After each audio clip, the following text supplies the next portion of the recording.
Hello, everyone. Welcome to Backyard Musings. I'm Steve. And I'm Scott. Thank you for joining us today. We have a tech segment. Power China has switched on a 100 megawatt solar tower in South Africa.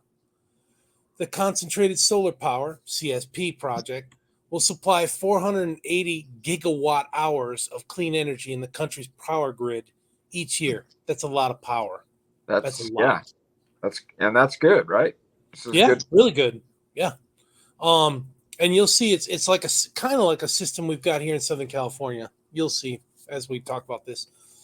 The system's molten salt storage.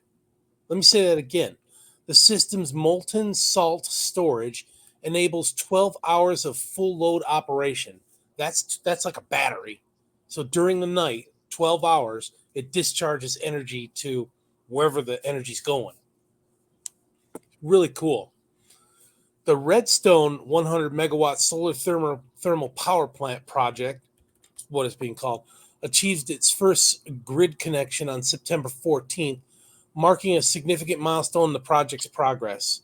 This project is sub-Saharan Africa's first molten salt solar thermal power plant in a tower configuration and the largest investment project in South Africa's Northern Cape province. This achievement lays a solid foundation for future full load operation. Excuse me. Yeah, this is fascinating. So we like solar power, right? Solar power is good. I mean, It's clean. it's not Yeah. nuclear, but it's good power. Don't And shove it down our throats, yeah, right? exactly. So, and like we're going to talk about, we got some stuff going on in our state that kind of fascinating. So the project utilizes advanced molten salt storage technology in a tower configuration and is equipped with 41,260 heliostats that precisely reflect sunlight onto the solar tower's heat receiver. The stored molten salt allows for 12 hours of full load operation, ensuring continuous electricity generation even after sunset, that's good. Amazing. Yeah. So once completed, the project will provide 480 gigawatt hours of clean power to South Africa's power grid annually, meeting the electricity needs of approximately 200,000 South African households. It will significantly reduce the dependence on fossil fuels, cut carbon emissions, and play a crucial role in South Africa's energy transition. So, Win-win, right? yeah, tough. And you don't have to build a big battery farm. It's like right there in that collector, in that tower. Yeah, Molten salt. yeah, it's interesting. Crazy. The technology breakthroughs are crazy. The plant's carbon emissions per kilowatt hour are significantly lower than those of traditional photovoltaic plants. This achievement will strongly support South Africa's efforts to address climate change and help achieve its clean energy targets. At its peak, the project created over 600 direct jobs and employed around 1,800 workers, contributing significantly to local economic and social development. Also good. Yeah, all good stuff. Yeah, the successful grid connection has demonstrated Power China's technical expertise and execution capability to the South African government, project owners, and partners. So the Chinese uh, uh, did this in Africa. They're filling up the vacuum that we left through our feckless world leadership. Yeah, which is not that part is not good, but I mean, at least somebody's doing something over there. But yeah, it would be better if it were our side, from our country. But you know, we'll we'll see what happens. So, so Power China will continue post-connection equipment inspections and adjustments to ensure full load operation, contributing to the shared growth and green energy future of both China and South Africa. Why couldn't California do this for Africa instead of China? That's a great question. I mean, Gavin Newsom was hobnobbing with Xi Jinping, Yeah, brought him out to uh, San Francisco. Maybe he could have swung him by. I mean, it's remote, but they could have got on a helicopter and came out and they, saw it. they could have. Yeah, they could have done flyover easily. I mean, that's a huge facility Yeah. there. in just south of Prim. Yeah, it's right on the border. Yeah. And so just to let our viewers know that these there's mirrors. The heliostats are mirrors, and you got this big tower, if you can imagine a phallic symbol, big tower, and the mirrors they move with how they whatever they don't move on the ground, they just tilt as the sun, however the sun tracks. The mirrors track with the sun so that that sunlight is focused on this tower. I mean, super hot with Yeah. all that. Yeah, super hot. They had a plant similar to this in Daggett. Geez, probably 35, 40 years ago. They also had a solar solar degasification plant there as well. And why they didn't continue on with this? Maybe back then it wasn't as efficient. I mean, you know, again, if you drive around our area in Southern California's high desert and low desert, there's solar farms everywhere, all the way Yeah, to the border. They've got them ground mounted solar farms. exactly.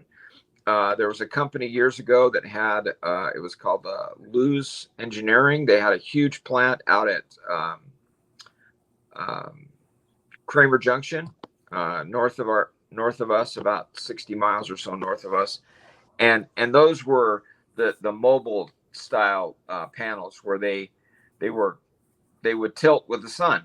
So they would in the Yeah, morning be pointing towards the east, and then for the day they'd be pointing toward the west to get as much sun maximum. could, you know, as much solar sun as they could during the day. Um, that plant's been taken apart, dismantled. I don't know what's happened to it, but this thing is fascinating. I mean, if you see this, and if you go to Las Vegas on the Interstate 15, or coming from Nevada to California, you can't help but see this thing. It's Yeah, it's Star Wars esque, you know. I mean, it's got these huge towers. I mean, the three. negative that I've heard about this thing is that some of the environmentalists were concerned because birds were flying into the panels light because of the bugs were being attracted. So they were going after these bugs, and the birds were just getting fried. But you know, that's progress. You know, what are you going to do? We need the energy, and this is a good kind of energy. So, Yeah, but they're huge plants. They're huge. huge. Yeah, and this one down here is three. They look. When I first saw them, I thought, "Gosh, are those antenna to talk to aliens in space?" It was just so weird. I obviously knew it was solar because of the mirrors and all Right. the heat at the top that it was generating. It's just fascinating. So the Ivanpah, that's what it's called, Solar Electric Generating System, ISEGS, is a concentrated solar thermal plant in the Mojave Desert, right outside our home, Yeah. like 100 miles away, maybe 100. It is located at the base of Clark Mountain in San Bernardino County, California, across the state line from Prim, like you said, Nevada. Yeah. ISEGS is a 386 megawatt project consisting of three individually certified solar concentrating thermal power plants based on distributed power tower and heliostat mirror technology, in which the heliostat, the mirror, fields focus solar energy on power tower receivers near the center of each heliostat array. So it's like they're surrounded. The tower is surrounded with mirrors. Correct. These three are. ISEGS Power Plant 1 is a nominal 120 megawatt plant located on approximately 914 acres and consists of 53,500 heliostats. Power Plant 2 is nominal 133 megawatt plant located on approximately 1,100 acres and consists of 60,000 heliostats. And Power Plant 3 is a nominal 133 megawatt plant located on approximately 1,200 acres, contains 60,000 heliostats. Each site has a single receiver and heliostat array. Pretty cool. Yeah. So this facility is a little smaller, about a third the size of two-thirds the size of no, about a third the size of the one in Africa we talked about, right? Did you say that was 480? Yeah, 480 in total. This is Three. 420. It's almost the same size. Oh, okay. All right. So I mean, they could actually build a couple more of these. And again, I have no idea what the cost of those things were, but I imagine it had to cost a few bucks. Yeah, but if it's But powering 200,000 homes, you can pretty much afford that. yeah, so in each solar plant, one Rankine cycle reheat steam turbine receives live steam from the solar collector located in the power block at the top of a tower. Each plant also includes 2 natural gas-fired steam boilers, an auxiliary boiler, and a nighttime preservation boiler. The auxiliary boiler is used for thermal input into the steam turbine during the morning startup cycle to assist the planning coming up to operating temperature.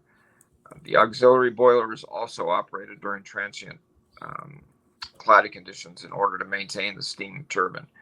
Each solar plant uses dry cooling to conserve water and limited to a combined 100 acre per year of water for plant operation. So, yeah, because water out there is obviously So it's not self-sufficient. It's gotta to get it up to speed quicker in the morning so you can start collecting. They gotta have that plant to do that to keep it overnight. right. Unlike like in South Africa, there's no it's the molten sand. Molten salt keeps the energy there, keeps it hot. So really incredible what China has done. Yeah, so when there's no sun, it acts almost like a battery Yeah, right? Yeah. yeah, molten salt. Yeah. I'm saying we need more of these in the desert and on federal lands. Maybe even like the molten salt storage from the Chinese. All above approach to energy. That's what we need. Yeah, and again, my question is, like I said, we've got these solar facilities all over the state and in other states as well. And why is that energy not curbing the need or helping our power grids for Mismanagement, idiocracy. I don't know. DEI, yeah, DIE. Who yeah. knows?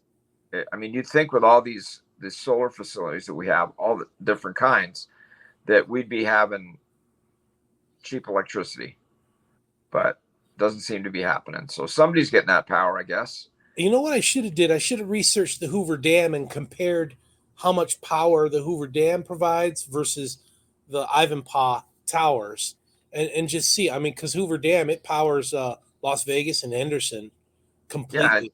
and that's not the only dam. I mean, there's the dam that holds up Lake Powell that produces hydroelectric. There's Davis Dam, which dams up Lake Mojave, which is just south of Lake Mead, and Hoover Dam. All these facilities, PG&E uses hydroelectric facilities in the northern part of the state. Yeah, It uses them in the central part of the state and the High Sierra.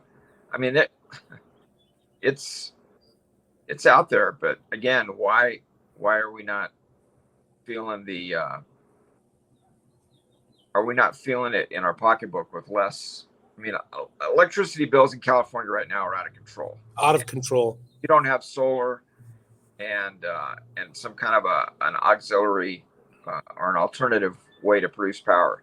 You are feeling it in your pocketbook, and it's Yeah, crazy. So I'm on a plan that's 53 cents between 4 and 53 cents per kilowatt hour between 4 and 9 p.m. and then 23 cents after and before that.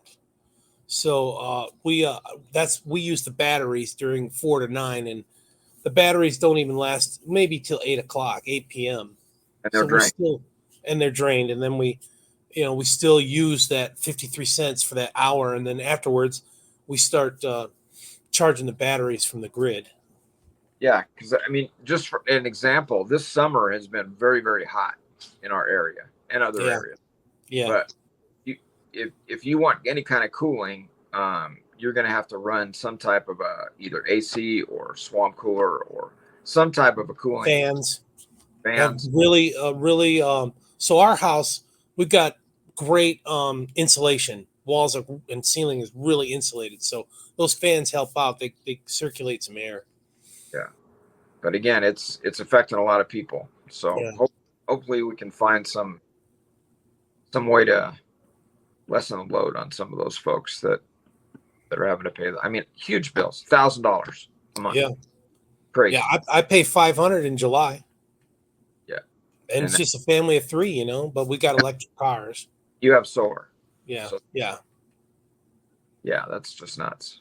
So, but anyway, hopefully this is it, moving in the right direction. We need about 500 or 600 more of these plants like they have in Prim or Ivanpah.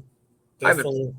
Ivanpah is actually south and east of this location on the other side of the freeway. So yeah. Pretty that area. So, but anyway, yeah. All right, folks.